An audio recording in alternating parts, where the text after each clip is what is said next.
Are we really ready for electric cars? Welcome to Mark and Pete Live. I'm Pete, a clergyman. With me is Mark, who's a businessman. Now, this topic for today is really interesting. Could affect, I suppose many people in the country pretty soon. Well, Clergyman Pete, if you are very fond of your lovely vehicle, take note Yes. because the government plans to ban the sale of all new petrol and diesel cars, including Yes. vans, Yeah. within the next 8 years. Now, Yeah. what that means is that the transition to electric vehicles, EVs, yes, let's get into the acronyms right now, Oh, will yes, we soon love it. become the most common option for anyone wanting to buy a brand new car. Now, what's interesting here is that among the 35 million cars driving around the United Kingdom alone, and that does not, of course, include the other cars that are driving around the rest of the world, but let's stick to the United Kingdom for the moment, just 1.3% are electric vehicles, and that was registered in 2020. So that's a smaller number. But unfortunately, to hit the 2050 net zero target, the UK really has to transition quickly. But there are some issues here, folks. So, drivers, are friends electric? Driving an electric car can make you feel eco friendly and smug, while other road users in petrol engines just choke out and chug. But it's awkward when left stationary with a hard shoulder to shrug because there's nowhere to charge and the connection won't plug. Clergyman Pete, I Yes. tell you, this is a great initiative, but really our infrastructure is inadequate. What say you Well, about this yes, initiative? it's bad timing because trying to bring in electric cars as the main source of transport that people use. Well, I mean, if you're bringing it in quickly, I believe, or before 2050, is that the government Oh, yes, initiative? I think 2050, I'm yes, correct on that. yes. That's just a ridiculous timescale, and we're nowhere near ready. I mean, even traveling about, if you prefer, you need a certain type of petrol, or it can be difficult, to always find it. Say if you have a performance car. When it comes to have electric vehicle, you're just not going to get the you haven't got the infrastructure in place. But also there are different the different vehicles that are not all on the same sort of what's the word, the same, well, the same sort of method of charging. There needs to be a more integrated approach if we're going to do it at all. And it needs to be thought through. You need to have the infrastructure across the country before you are existing that virtually everyone has an electric vehicle. I think I might say it's Yes. just new cars that have to be electric. I think Well, that's this is right. true, but Yeah. however, we must mention that not only is this going to affect the public, but it's going to Yeah. affect businesses because it includes vans. So if Yeah. you are a small business, you Yeah. may Yeah. have a van to get you about your business to your customer. The thing here is, let's take a step back. We know that it's important to reduce carbon monoxide. Let's be honest, puking that out all over the streets is not great because people suffer. Their health suffers. People have actually died. So we need to have a good look at what we need to do. Transitioning is a good idea. If we do want to just at least park the environmental subject, from a business point of view, my concern is this. We're already seeing the cost of living going up dramatically, energy prices all round. So there's an issue. Is that actually going to go down? Well, I know that we're talking about 2050, but nevertheless, Yes. the idea of having more infrastructure with more onus on being able to generate more electricity is one issue. Then you've got the charger points. There is nothing that's standardized yet. Here's the other thing. I mentioned in my poem that there are actually, ironically, more than one connector point. So the thing here is that each vehicle is different. Now imagine this, and people do it. If you are traveling with your vehicle, imagine this in the future, your vehicle going from the UK to France, and you run Yes. out. One thing is the charge takes a long time, so you charging up your vehicle to full is at one point. The second point is it doesn't actually, as a vehicle, give you longevity as much as a petrol or a diesel engine. That's the other one. And here's the other issue. What happens if things go wrong? And they do. batteries. Batteries are the key here, Yes. because Yes. what Exactly happens right. Yeah. is when the battery loses its life, and even though battery technology is getting better and better, good business if you're into that, might be considering worth investing in, if business people out there.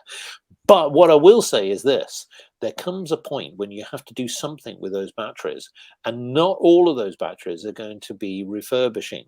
You're going to have to suddenly do something with them. Suddenly, if you scale that up across the world, that's a lot of batteries. Where the hell are we going to put them all? So I do think that we haven't thought this through, and we're not aligned. The alignment with the UK, with Europe, with the rest of the world, if we are truly going to go electric as an electric vehicle, the innovations in the vehicles themselves, in battery technology and charger points, has to change dramatically. And I cannot see that happening over the next 25 years. It's just the Mm, mm, timescales are mm. just too tight. Yes. Well, yeah, I see that as a good point you make. I think there were a couple of other points to do with, well, you could do with the waste of energy, in that if you're going to have cars being powered by electricity instead of by a fuel that is burned in the car, diesel, petrol, or there are some gas cars, of course, then you're introducing another stage of change of energy form. In fact, you've got another two, because you've got the fuel to the turning, normally it's water turning a turbine through steam, so it's already two changes. Then you've got the change in the car from electrical to mechanical, so you introduce inefficiencies, you're using up more energy, Yeah, and then, of course, you're burning fossil fuels in order to do it. That's you say you could change that. Could use nuclear, for example, but we're not ready yet, which is the point you were making earlier. But the other thing that I would say to do with the batteries, I don't think you mentioned this yet, is the disposal of the batteries. Very difficult to exactly. dispose of. What Yeah, do you do with them? it causes such a huge amount of long-term pollution. It, it, it's a Yes. te- it's a terrible fiasco, Mark. Can you change this policy for me, please? This is something I don't want. Well, this is what I would be looking at. I'd be working Yes. heavily with, obviously, the petrochemical. Yes, no, bear with me, folks. Petrochemical companies, the oil and gas companies, who have already made a clear attempt to go to more sustainable types of technology and fuels, but it is a transition. The point here is that those organizations are adept at implementing technology, working with other forms of technology. That's both the manufacturers, that's the car manufacturers, and those who help countries to generate energy. Now, I will say that whilst if we take the United Kingdom alone, there are other countries who are looking at sustainable fuels. They are looking at everything from wind farms, hydro, solar, and others. Great. We are already seeing an uplift. It's no longer, even on the projection of this, by 2050, we are still going to be reliant on carbon fuels. And that's the point here. Because what I think is that this whole game plan, whether it be about impact on the environment, whether it be to the economy, public consumption of vehicles, use of vehicles, and so on, needs to be replanned.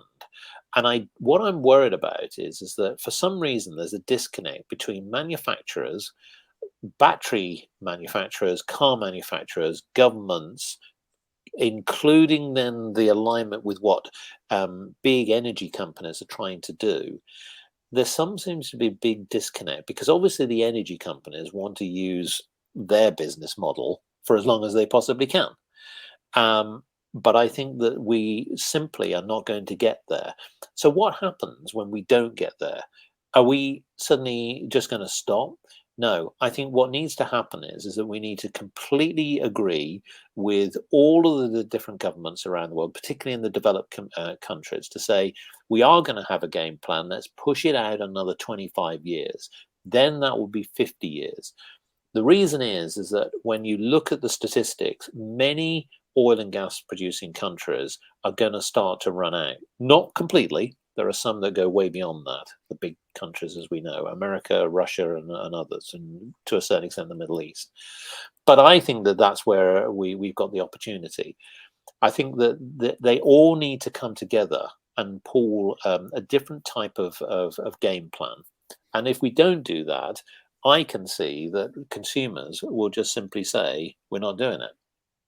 Buying an electric car today is extremely expensive. So, Clergyman Pete, you presumably are not investing in an electric car at this moment in time. Well, I'm not, because I'm not getting a new car. I'm not too flush with cash at the moment, so I'm not going to be doing that. But the other thing is, I like electric cars. I like the noise they make. I've got a nice little sporty Alfa Romeo. Why shouldn't I drive that around, hoon it around, and go driving too fast, making a loud noise? Yes, your That's petrol what I car think, or isn't it? diesel car. Yes, It's a yes. petrol car. Well, the Yeah. thing here is that can you afford to spend £25,000 approximately for a new car? I'm talking about a small one. I'm not talking about Yeah. a big vehicle.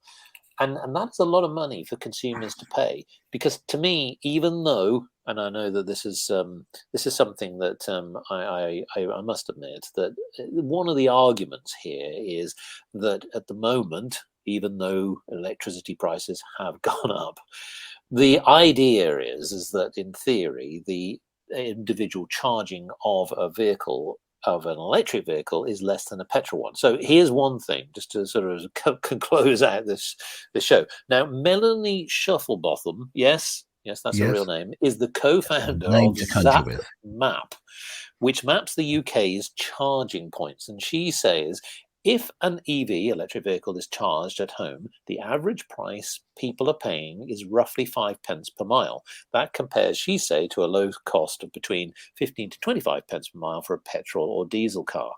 Yes, but it's the vehicle. Think about how much. You could go out and get a good, decent second-hand car, low mileage, for 10, 15,000. You wouldn't be spending 25, 30,000. And so you've got to think about that. That capital outlay is huge. So I'd be interested to know, Clergyman Pete, what on earth are the public going to do here? Ultimately, they tend to be the voice of reason.